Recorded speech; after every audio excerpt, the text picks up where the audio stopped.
बुद्ध एक बार एक गांव के पास से निकलते थे। उस गांव के लोग उनके शत्रु थे। हमेशा ही जो भले लोग हैं उनके हम शत्रु रहे, उस गांव के लोग भी हमारे जैसे लोग होंगे। तो बुद्ध के शत्रु थे। बुद्ध उस गांव से निकले तो उन गांव के लोगों ने रास्ते पर उन्हें घेर लिया और उन्हें बहुत गालियां दी और बहुत अपमान किया, बहुत अशब्द बोले। बुद्ध ने सुना और बुद्ध ने फिर उनसे कहा, मेरे मित्रों, तुम्हारी बात पूरी हो गई हो तो मैं जाऊं, मुझे दूसरे गांव जल्दी पहुंचना है। वे लोग थोड़े हैरान हुए होंगे और उन्होंने कहा, हमने क्या की कोई बातें कही हैं? हमने तो गालियां दी हैं सीधी और स्पष्ट। बुद्ध ने कहा, तुमने थोड़ी देर कर दी। अगर तुम 10 वर्ष पहले आए होते तो मजा आ गया होता, हम भी तुम्हें गाली देते, हम भी क्रोधित होते, थोड़ा रस आता, बातचीत होती। तुम थोड़ी देर करके आए हो।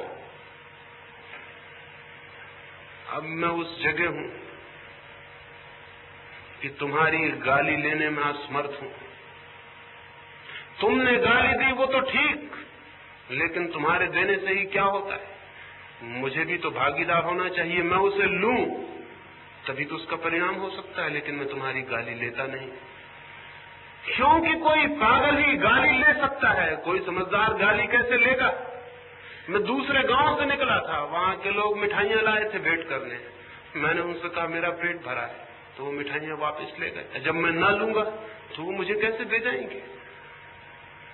बुद्ध ने उन लोगों से पूछा कि वो लोग मिठाइयां वापस ले गए, उन्होंने क्या किया होगा? एक आदमी ने भीड़ में से कहा, उन्होंने अपने बच्चों को बांट दी होंगी, परिवार में दे दी होंगी। बुद्ध ने कहा, मित्रों, अब तुम बड़ी मुश्किल में पड़ गए। तुम गालियां लाए हो, मैं लेता नहीं, अब तुम क्या करोगे? घर ले जाओगे, बांटोगे? मुझे तुम पर बड़ी दया आती, अब तुम इन गालियों का क्या करोगे? क्योंकि मैं लेता नहीं। क्योंकि जिसकी आंख खुली है वो गाली लेगा, और जब मैं लेता ही नहीं तो क्रोध का सवाल नहीं उठता। जब मैं ले लूं तब क्रोध उठ सकता है। आंखें रहते हुए मैं कैसे कांटों पर चलूं, और आंखें रहते हुए मैं कैसे गालियां लूं, और होश रहते मैं कैसे क्रोधित हो जाऊं? मैं बड़ी मुश्किल में हूं, मुझे क्षमा कर दो। तुम गलत आदमी के पास आ गए। मैं जाऊं, मुझे दूसरे गांव जाना है, जल्दी पहुंचना है। उस गांव के लोग कैसे निराश नहीं हो गए होंगे, कैसे उदास नहीं हो गए। ये बुद्ध ने क्या कहा? ये बुद्ध ने क्रोध को दबाया नहीं है, ये बुद्ध भीतर जाग गया, इसलिए क्रोध अब नहीं है। भीतर आत्मा जाने और जागे तो नीति तो वैसे ही चली आती है जैसे आदमी के पीछे छाया आती है। आदमी के पीछे छाया आती है, वैसे ही नैतिकता धर्म के पीछे आती है अपने आप, अनिवार्य। वो तो अपरिहार्य है, वो तो आएगी, उसे लाने का कोई सवाल नहीं है। इधर हम हजारों वर्ष से आदमी को नैतिक लाने के लिए समझा रहे हैं, इसलिए नैतिकता नहीं हो पाई। आया है पाखंड, आया है पागलपन। नैतिकता धर्म तक नहीं ले जाती, लेकिन धर्म जरूर नैतिकता को ले आता है। धर्म की सुगंध है नीति, अनिवार्य सुगंध है। भीतर धर्म का फूल खिलता है, जीवन और आचरण में सुगंध फैल जाती है। तब क्रोध को मिटाना नहीं पड़ता, क्रोध पाया ही नहीं जाता है। और क्रोध से जो एनर्जी और जो ताकत और जो शक्ति प्रकट होती थी, वही शक्ति प्रेम से प्रकट होने लगती है। और जो सेक्स था, वही शक्ति ब्रह्मचरी बन जाती है। सेक्स को दबाने से नहीं, बल्कि स्वयं को जानने से जीवन रूपांतरित होता है, ट्रांसफॉर्मेशन हो जाता है।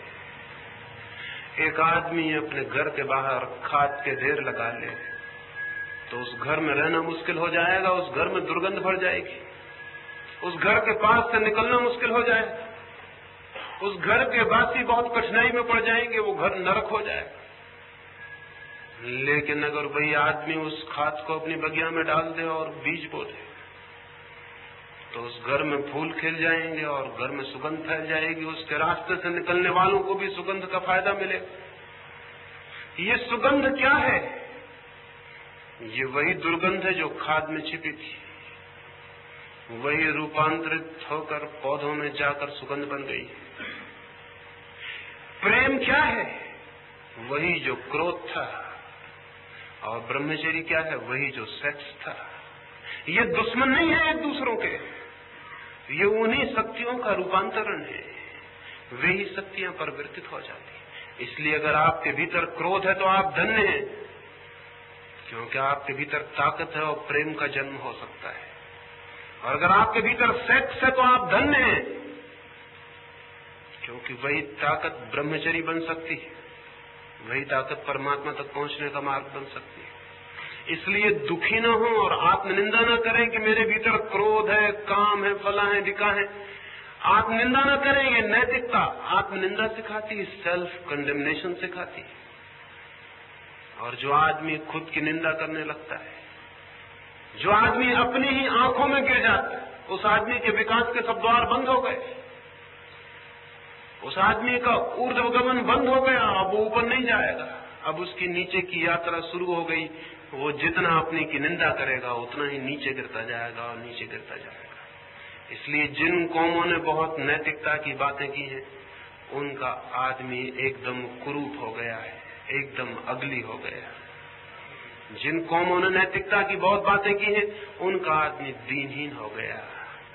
उसके चित्त में बड़ी ग्लानि, आत्मग्लानि पैदा हो गई। उसके भीतर वो गौरव और गरिमा नष्ट हो गई, क्योंकि सब पाप ही पाप उसको दिखाई पड़ता है। क्रोध, ईमान नहीं है, बेईमानी है, चोरी है, ये सब क्या है? उसको सब भीतर खोजता है तो पाप ही पाप दिखाई पड़ता है।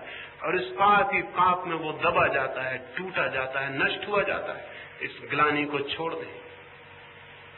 ये ग्लानि बहुत अशुभ है। ये जीवन की शक्तियां हैं जिनकी आप निंदा कर रहे हैं। ये शक्तियां आज जिस रूप में प्रकट हो रही हैं, वो रूप जरूर शुभ नहीं है, लेकिन यही शक्तियां दूसरे रूप में प्रकट हो सकती हैं और वो रूप बहुत शुभ हो सकता है। उसकी बदलाहट का रास्ता सीधी लड़ाई नहीं है, उसकी बदलाहट का रास्ता बहुत भिन्न है। जैसा मैं निरंतर कहता हूं, अगर इस कमरे में अंधकार भरा हो और हम उसको लड़के धक्के देकर निकालने लगे तो हम निकाल ना पाएंगे। क्यों? अंधेरा बहुत ताकतवर है। इसलिए शायद जब न निकाल पाएंगे तो हमको यही ख्याल पैदा होगा कि इतने लोग हैं हम, और इस कमरे के अंधेरे को निकालते हैं और अंधेरा नहीं निकलता, हम कमजोर हैं, अंधेरा ताकतवर है। यही ख्याल पैदा होगा। सीधा लॉजिक यही है। हम निकालते हैं और नहीं निकलता, हम हार जाते हैं, वो जीत जाता है, वो ताकतवर है। लेकिन मैं आपसे कहता हूं, अंधेरा ताकतवर नहीं, अंधेरा है ही नहीं, इसलिए आप नहीं निकाल पाते। अगर वो होता तो हम अपनी ताकत बढ़ा सकते थे, डायनामाइट ले आते और तलवारें ले आते और एटम बॉम्ब ले आते और निकाल देते। लेकिन हम कुछ भी ले आए, हम निकाल न पाएंगे, अंधेरा है ही नहीं। फिर भी दिखाई तो पड़ता है। और जब मैं कहता हूं अंधेरा नहीं है तो मेरा मतलब क्या है? मेरा मतलब है अंधेरा प्रकाश की एब्सेंस है, अनुपस्थिति है। अंधेरा किसी चीज की प्रेजेंस नहीं है। अंधेरा कोई चीज नहीं है। अंधेरा केवल अभाव है, केवल एब्सेंस है। प्रकाश नहीं है, इसी का दूसरा नाम अंधेरा है। अंधेरा अलग से कुछ भी नहीं है। इसलिए आप दिया जला लें और खोजें अंधेरा कहां है, तो वो अंधेरा आपको नहीं मिलेगा। शायद आप सोचेंगे बाहर चला गया, तो आप गलती में हैं। आप गलती में हैं अगर सोचते हैं बाहर चला गया। बाहर भी प्रकाश जला लें सब तरफ और यहां दिया जलाएं, तो आपको अंधेरा कहीं से जाता हुआ दिखाई नहीं पड़ेगा।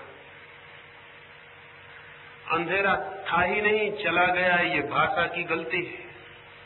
आ गया, ये भी भाषा की गलती। केवल प्रकाश आता है और प्रकाश जाता है। अंधेरा न आता और न अंधेरा जाता। अंधेरा नहीं है। इसलिए जो लोग अंधेरे से सीधी लड़ाई लड़ेंगे वो पागल हो जाएंगे और या पाखंडी हो जाएंगे। अगर कोई आदमी एकदम आके घर के बाहर गए कि हाँ मैंने अंधेरे को निकाल के बाहर कर दिया, तो समझ लेना ये पाखंडी है। और अगर वो कहे कि मैं लड़ रहा हूं, परेशान हुआ जा रहा हूं, अंधेरा निकलता नहीं है, लेकिन लड़ाई तो जारी रखनी है, अंधेरों को निकाल नहीं है, तो समझना कि यह आदमी पागल होने के रास्ते पर चल रहा है। अंधेरे को निकालने का तो कोई रास्ता नहीं है, लेकिन प्रकाश को जगाने का रास्ता है। और हम अब तक अंधेरे को निकालने में लगे रहे। हम बच्चों को सिखाते हैं क्रोध मत करो, बेईमानी मत करो, ये न करो, वो न करो, सब न करो, सब अंधेरे को निकालने की बातें हैं। प्रकाश को जलाना सिखाइए, अंधेरे को निकालने का कोई सवाल नहीं है। भीतर जो चेतना है, जो कॉन्शियसनेस है, उसे जगाने का रास्ता है। उसे जगाइए, उसे उठाइए, उभारिए। वो जो भीतर सोई है चेतना, उसे जगाइए। वो जितनी जगेगी उतना ही अंधेरा नहीं पाया जाएगा। वो दिया जल जाए, अंधेरा नहीं है। आत्मज्ञान वो दिया है, धर्म उस दिए को जलाने का उपाय है, नीति उपाय नहीं है। नीति से ज्यादा घातक, ज्यादा पॉइजनस, ज्यादा विषाक्त और जहरीली और कोई बात नहीं। और दुनिया ये जो इतनी अनैतिक दिखाई पड़ रही, ये नैतिक शिक्षा का परिणाम है। ये मत सोचिए कि नीति की कमी के कारण ऐसा हो रहा है। ये नीति की अति शिक्षा की प्रतिक्रिया है।